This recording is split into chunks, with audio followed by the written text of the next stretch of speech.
News, सच जरूरी है। नमस्कार दर्शकों, ये है एमएस न्यूज नेटवर्क और आप देख रहे हैं एमएस न्यूज 3। मैं हूं आपके साथ शुभांगी। तो आइए देखते हैं आज की कुछ खास खबरें। मनीषा कायंदे के शिंदे गुट में शामिल होने पर संजय राउत ने कसा तंज। उद्धव ठाकरे गुट को महाराष्ट्र में होने वाले चुनाव से पहला बड़ा झटका लगा है। ठाकरे गुट को दो बड़े झटके लगे हैं। कल शिशिर शिंदे ने ठाकरे गुट के उपनेता पद से इस्तीफा दे दिया। आज जानकारी सामने आ रही है कि विधान परिषद विधायक मनीषा कायंदे एकनाथ शिंदे गुट में शामिल हो गई है। पिछले कुछ समय से मनीषा कायंदे के ठाकरे समूह से नाखुश होने की अफवाह थी। अब बड़ी खबर सामने आई है कि मनीषा कायंदे ने एकनाथ शिंदे की मौजूदगी में शिवसेना का दामन थाम लिया है। संजय राउत ने कसा तंज। मनीषा कायंदे की भूमिका पर ठाकरे समूह के सांसद संजय राउत ने प्रतिक्रिया दी है। संजय राउत ने कहा, कुछ लोग स्वार्थ के लिए पार्टी में शामिल होते हैं और स्वार्थ के लिए पार्टी छोड़ देते हैं। उनके जाने से शिवसेना को कोई सदमा नहीं लगा। संजय राउत कहा, हमने स्वार्थी लोगों की पहचान करने में गलती की है। संजय राउत ने कहा कि मैं उन्हें बार बार कहा है कि पिछले कई सालों में यह गलती हुई है। संजय राउत ने यह भी बात की कि आगे भी ध्यान रखा जाएगा। कौन है मनीषा कायंदे? मनीषा कायंदे ठाकरे गुट से विधान परिषद विधायक है। उन्होंने 2009 में बीजेपी से सायन कोलीवाड़ा से चुनाव लड़ा था। फिर 2012 में उद्धव ठाकरे के नेतृत्व में शिवसेना में शामिल हुई और 2018 में ठाकरे ने उन्हें विधान परिषद की जिम्मेदारी दी थी। मनीषा कायंदे ने शिवसेना में जाने के बाद कहा, आज का दिन मेरे लिए बड़े सम्मान का है।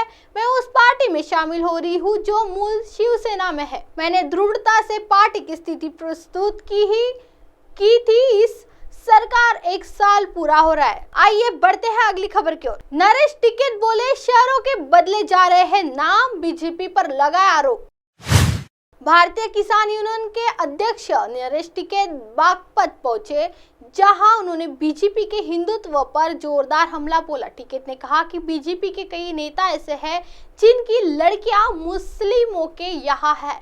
ये वो नेता है जो हिंदुत्व की बात करते हैं और मुसलमानों को उल्टा कहते हैं कि वे हमारी लड़कियों पर नजर डाल रहे हैं। इन्हें शर्म आनी चाहिए।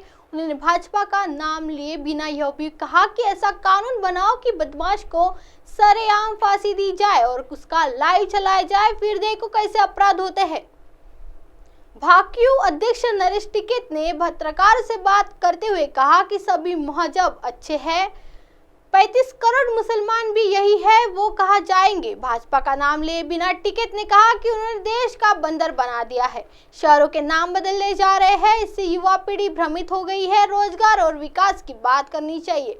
टिकैत ने कहा कि अपराधी किसी भी मजहब को उससे अपराध की दृष्टि से देखना चाहिए। बदमाश आए दिन मार रहे हैं, ऐसा कानून बनना चाहिए जिसमें सरेआम फांसी दी जाए, फिर देखो अपराध क्यों नहीं कम होंगे। आइए बढ़ते हैं अगली खबर की ओर। कृषि और कृषकों को बढ़ावा देने के लिए लागू की गई विभिन्न योजनाएं।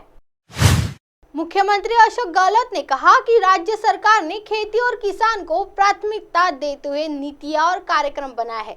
कृषकों और पशुपालन को समृद्ध और खुशहाल बनाना राज्य सरकार का ध्येय है। इस उद्देश्य की पूर्ति के लिए 12 कृषि मिशन शुरू किए गए हैं और प्रत्येक बिंदु पर योजना बनाकर कार्य किया जा रहा है।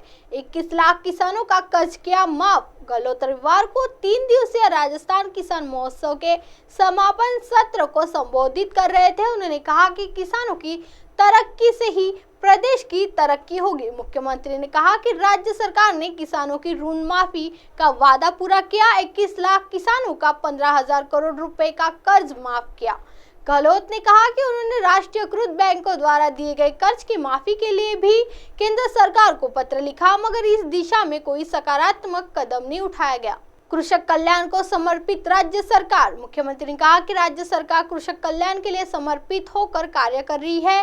किसानों के लिए देश में पहली बार पृथक कृषि बजट पेश किया गया। कृषि का बजट 2018-19 की तुलना में लगभग 2 गुना कर दिया गया है। गहलोत ने कहा कि राज्य सरकार द्वारा किसानों को 90 पैसे प्रति यूनिट की दर से बिजली उपलब्ध करवाने तथा 2000 यूनिट तक निःशुल्क बिजली देने से उन्हें बड़ी राहत मिली है। अब आप हमारे चैनल को आपके मोबाइल पर भी देख सकते हैं। मोबाइल ऐप पर देखने के लिए प्ले स्टोर एमएस न्यूज 3 आज डाउनलोड करें। इंस्टा, ट्विटर, हाईकुक, फेसबुक और कई सोशल मीडिया के प्लेटफॉर्म पर हमारा चैनल उपलब्ध है। आप इसे यूट्यूब पर भी देख सकते हैं। आप हमारे चैनल को लाइव भी देख सकते हैं www.msnews3.com पर। फिलहाल वक्त चला दर्शकों ब्रेक का। ब्रेक से लौटने के बाद देखिएगा देश और दुनिया की तमाम खबरें। बनी रही एमएस न्यूज 3 पर। नमस्कार।